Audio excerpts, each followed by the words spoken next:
The Archaeology Murders. A Raven Darkblade Mystery. Chapter 2. Carbon Dating and Carbon Dyeing. The basement of the Crimson City Museum of Dusty Things was not like normal basements. Normal basements had water heaters and forgotten exercise equipment. This basement had secrets, subdivisions, and apparently another corpse. Detective Raven Darkblade reached the bottom of the stairs first, currently 5 feet 8 inches with basement-based trepidation, and immediately knocked over a priceless Ming vase. "That's a reproduction, Doctor," Bonestree said quickly. The vase shattered into pieces that looked very authentic. "Was a reproduction," she amended. "Worth about $12. Definitely not priceless. Please don't tell our insurance company." The basement sprawled in directions that didn't match the building above, like someone had been playing architectural Tetris and given up. The popcorn smell was stronger here, mixed with something else. Cotton candy? Peanuts? "Why does your basement smell like a carnival?" Raven asked, his height creeping up to 5 feet 10 inches with snack-based curiosity. "Preservation chemicals," Dr. Bonestree said too quickly. "Very normal, very chemical, not carnival-related at all." They followed the crash sounds through a maze of storage rooms filled with artifacts that weren't quite good enough for display, but too valuable to throw away. The museum equivalent of that drawer everyone has full of batteries that might or might not work. In the central workspace, surrounded by excavation equipment and what appeared to be every brush ever made, lay Dr. Patricia Pickaxe. She was remarkably dead, with an archaeological chisel driven through her field notebook and into her chest. The notebook's final entry was still visible. "The truth about the circus must never—" "Nobody read that," Dr. Bonestree shouted, throwing a tarp over the body. "I mean, preserve the crime scene. Don't contaminate the evidence." "Did that say circus?" Raven asked, his height shooting to 6 feet 2 inches with clown-based concern. "Circuits," Corvus said smoothly, photographing everything before it could be further contaminated. She was writing about circuits, electronic circuits, in the ancient civilization. Ancient civilizations had circuits? Raven was impressed. Like for their ancient phones?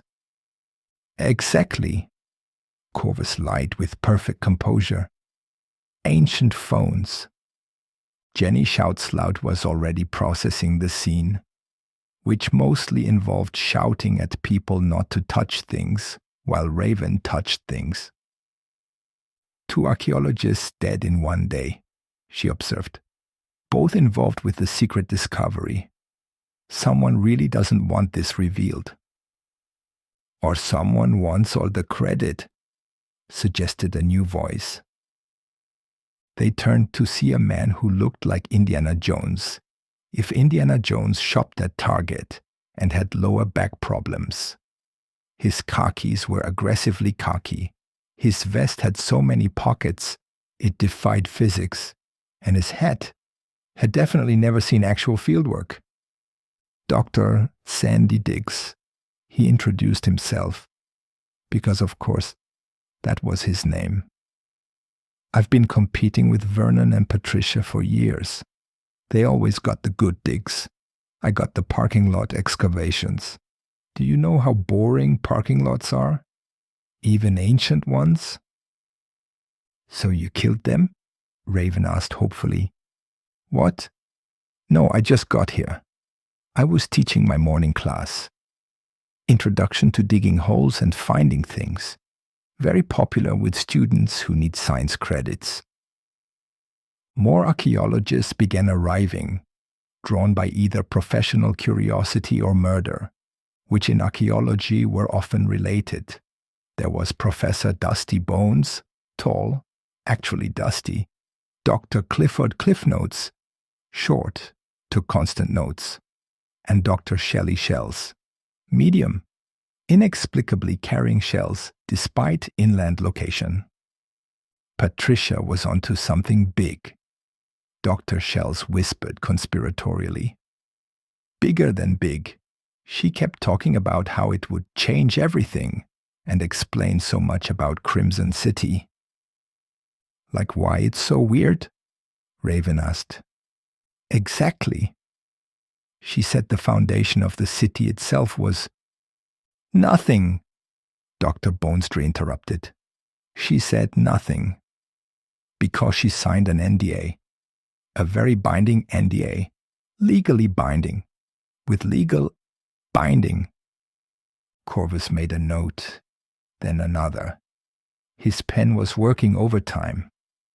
We need to see the discovery, Jenny said firmly. Whatever you're hiding down here, it's getting people killed.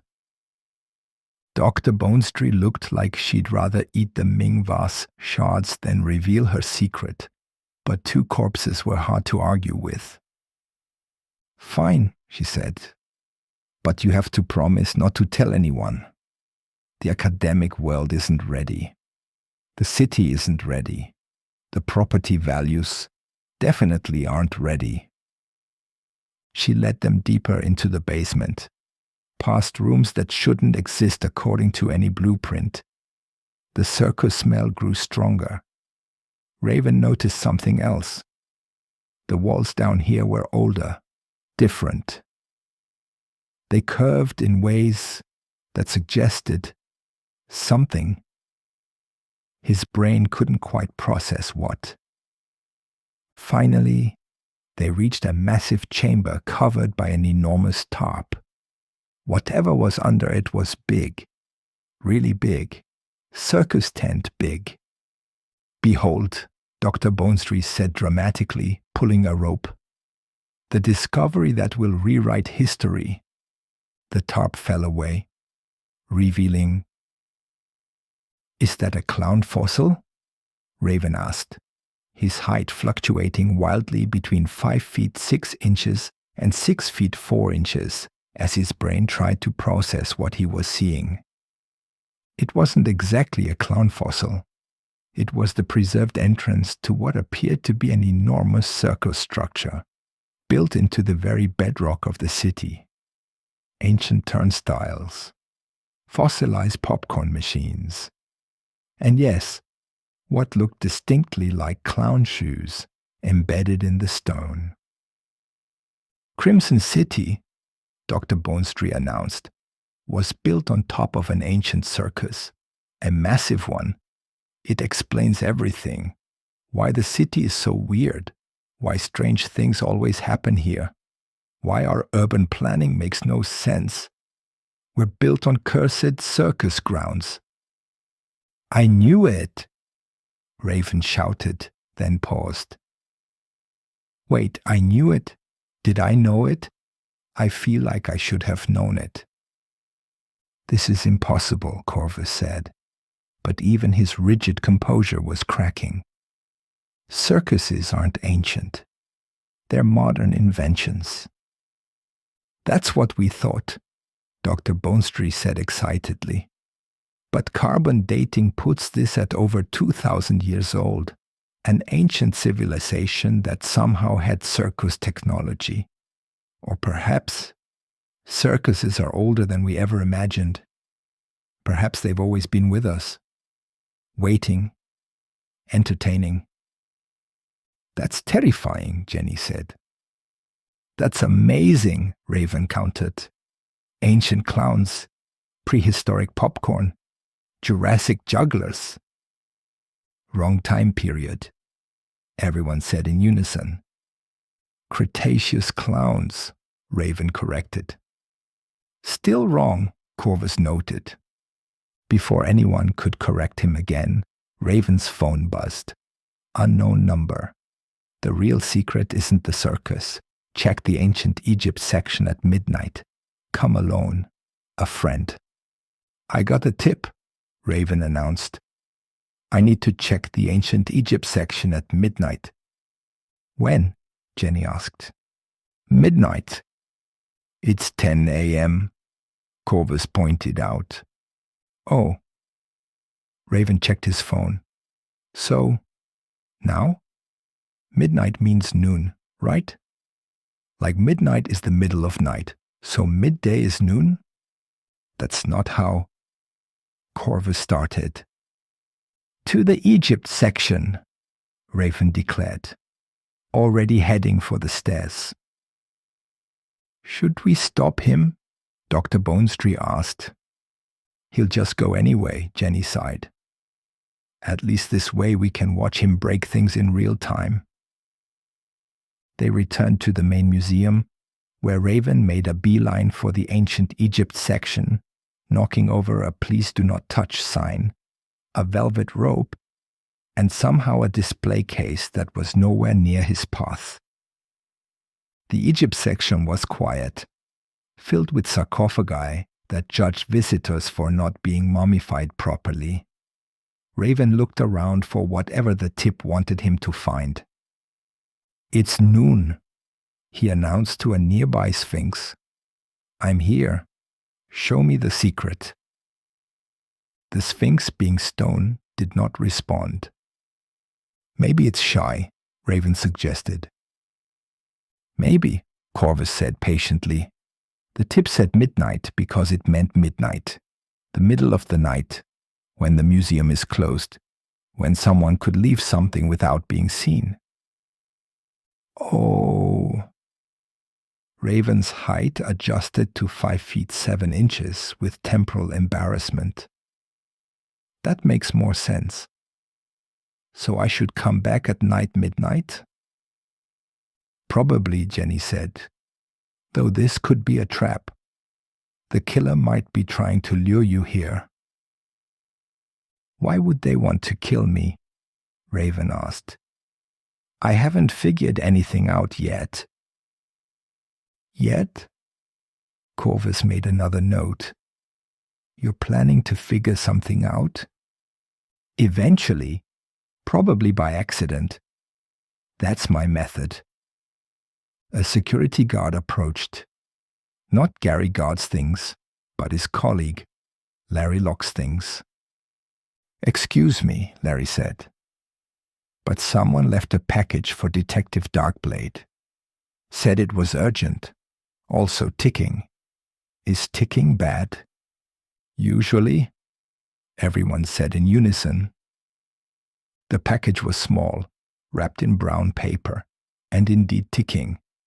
But when they carefully opened it, from a distance using Jenny's very long evidence tongs, it contained only a clock.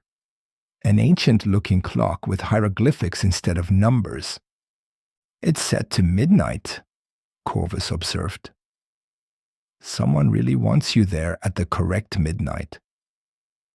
Both midnights were correct, Raven protested. Just different. Attached to the clock was a note. The circus is a distraction. The real discovery is what's beneath the circus. Only you can find it, Detective. Your chaos is the key. My chaos is a key? Raven asked, pulling out his actual keys. I don't have a chaos key. I have a house key, a car key, this key I found once. Metaphorical, Corvus explained. Oh, like the time travel that's not time travel?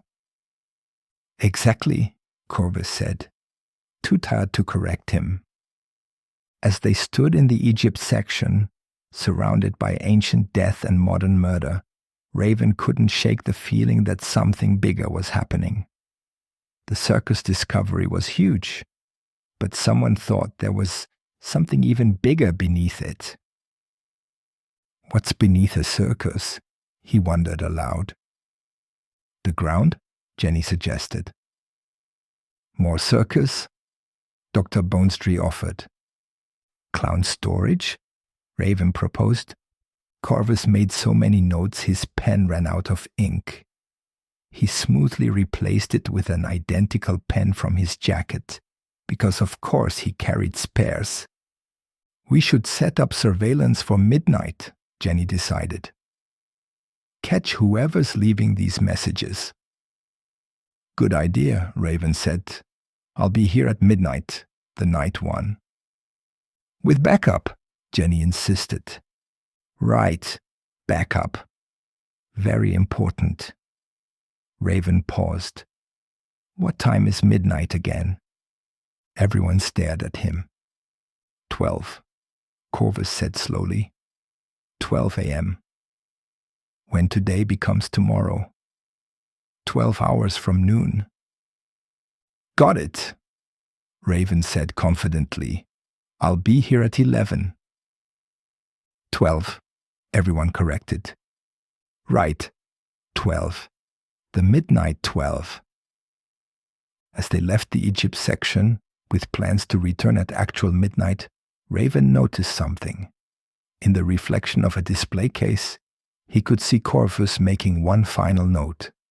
And for just a moment, Corvus smiled. Not a nice smile.